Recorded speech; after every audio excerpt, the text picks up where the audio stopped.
الحمد لله والصلاة والسلام على رسول الله وعلى آله وصحبه ومن والاه. adúpẹ́ fún Ọlọ́run Ọba àlékè ọlá, atọrọ ìkẹ́ àti ìgẹ̀ fún Ànábì wa sallallahu alaihi wasallam. Gbogbo àwọn ará ilé Ànábì, àwọn sàhábà Ànábì, Ọlọ́run bá ní kẹ́ wọn pọ̀. Gbogbo àwọn tabi'in Ọlọ́run bá ní kẹ́ gbogbo wọn. Gbogbo àwọn tó ti lọ nínú àwọn àfáà Ọlọ́run bá ní kẹ́ gbogbo wọn. Àwọn tí wọ́n ń bẹ láyé Ọlọ́run bá ní ṣàlékún dáadáa wọn. Àwọn bí wa Ọlọ́run bá ní kẹ́ àwọn tó ti lọ́nà wọn, bá ní ṣàlékún dáadáa àwọn tí wọ́n ń bẹ láyé. Ọlá kò sí ọba kan tí ìjọsìn tọ́ sí ní òdodo àyàfi Allah. Ẹ̀yin olùtẹ́tí sí wa lápọ̀nlé, eléyìí ni ìsíkejì níbi wáàsí wa yìí tí a pè àkọlé rẹ̀ ní annahyu anil fasadi fil ard. Ìkọ̀fúnni nípa mímọ́ balẹ̀ Ọlọ́run Ọba àlékè ọlá jẹ́. Ìkọ̀fúnni nípa mímọ́ hùwà òbílẹ̀jẹ́. A sọ fún wa níbi abala yìí tí ó kọjá yìí pé ọ̀nà 16 ó ní Allah subhanahu wa ta'ala ti dárúkọ ìwà alfasad fil ard, tí sì ń kọ̀ fún wa nípa mímọ́ ṣe kankan nínú àwọn ọ̀ràn ìwà yìí.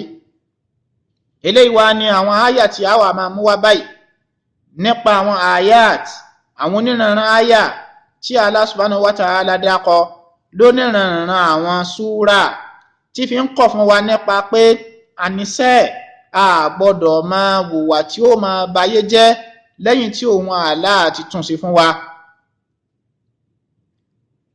A bẹ̀rẹ̀ pẹ̀lú àyà tí wà ní Suratul A'raf, àyà 56, tí ó ń sọ báyìí wípé a'udhu billahi minash shaitanir rajim wala tufsidu fil ardi ba'da islahiha wad'uuhu khawfan wa tama'an inna rahmatallahi qaribun minal muhsinin.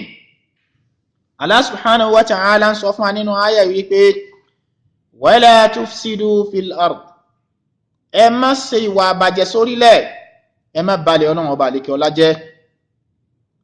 Ba'da islahiha, lẹ́yìn tí Ọlọ́run Ọba àlékè ọlá ti tún ṣe fún wa, ó rọrùn láti gbé. Kí ni àwọn ìwà àbàjẹ́ ilé gbà wá? Àwọn ìsìláhù wo ni Allah subhanahu wa ta'ala ṣe fún wa?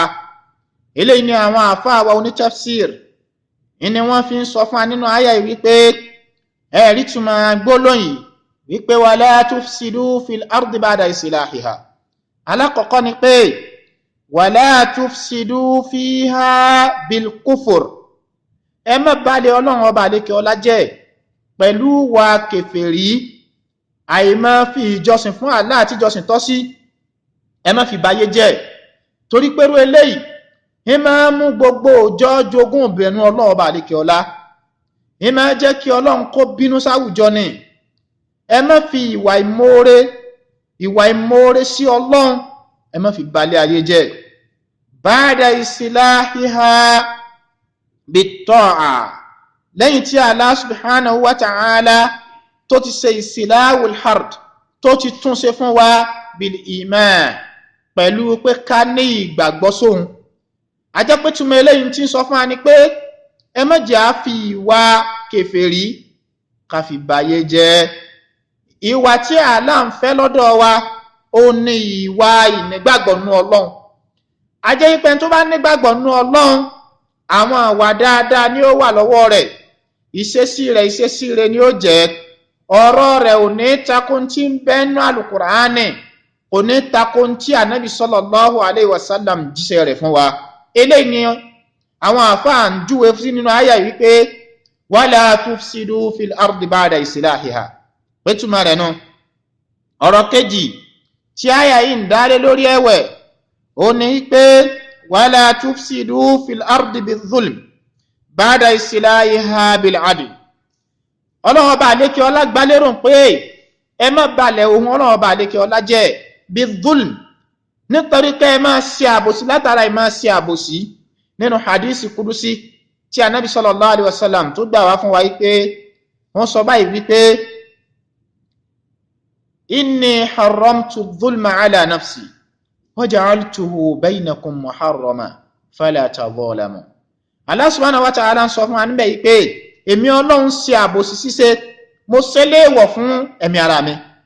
Wala yadhlimu rabbuka ahada, Ọlọ́run ò ní ṣàbòsí ẹnì kankan bó ń kálukú bá ṣe rí náà lọ́nà ọba àlékè ọlá ó sì wọ́n fún aláàṣẹ ní àbòsí ọwọ́ aníwájà altuhu bainakum muharrama mo tún ṣe ìwà àbòsí mo ṣe ní èèwọ̀ fún gbogbo yín náà láti mí sí pé a gbọ́dọ̀ wúwa àbòsí ẹ má jẹ́ abalẹ̀ Ọlọ́run jẹ́ ẹ má jẹ́ abayé jẹ́ pẹ̀lú ìwà àbòsí lẹ́yìn tí Allah subhanahu wa ta'ala tó ti bá ní fọ ayé mọ́ pẹ̀lú pọ́pa wá láṣẹ ká máa ṣe déédéé.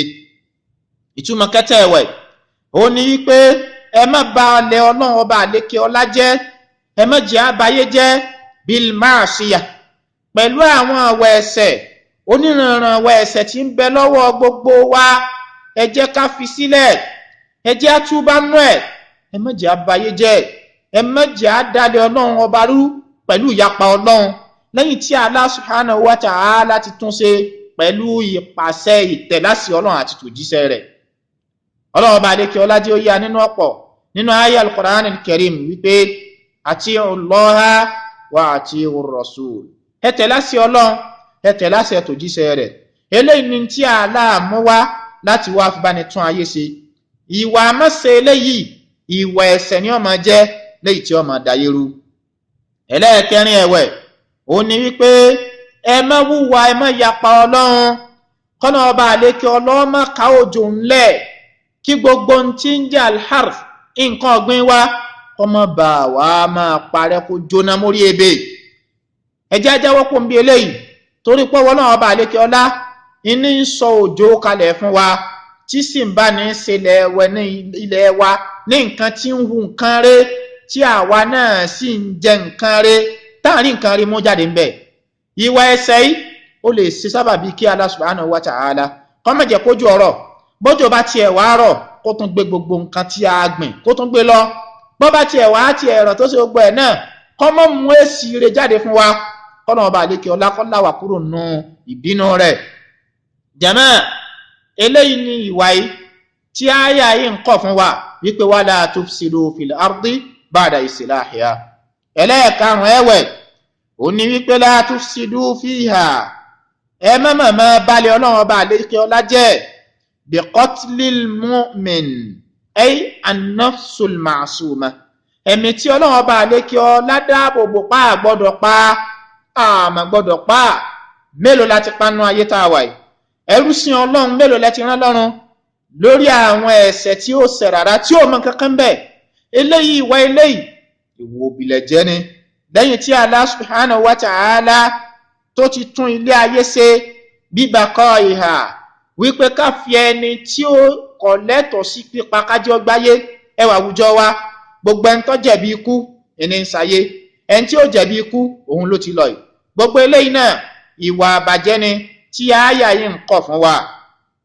ẹ̀rí ẹlẹ́ẹ̀karùn-ún ẹ̀wẹ̀ tàbí ẹlẹ́ẹ̀kẹfà tó parí ẹ̀ òun náà ni wípé la tufsiduha ẹ má balẹ̀ ayé jẹ́ bí takdhibir rusul pẹ̀lú pípè àwọn òjíṣẹ́ Ọlọ́run nírọ́.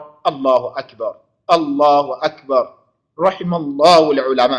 Ọlọ́run masala ìbáni ṣe ẹ̀kún ìkẹ́ rẹ̀ bá ní sí fáwọn àfà ẹ gbọ́ wọ́n ní ẹ má balẹ̀ Ọlọ́run ọba àlékè ọlá jẹ́ bí takdhibir rusul pẹ̀lú mímọ̀ pa àwọn òjíṣẹ́ Ọlọ́run ọba àlékè ọlá nírọ́.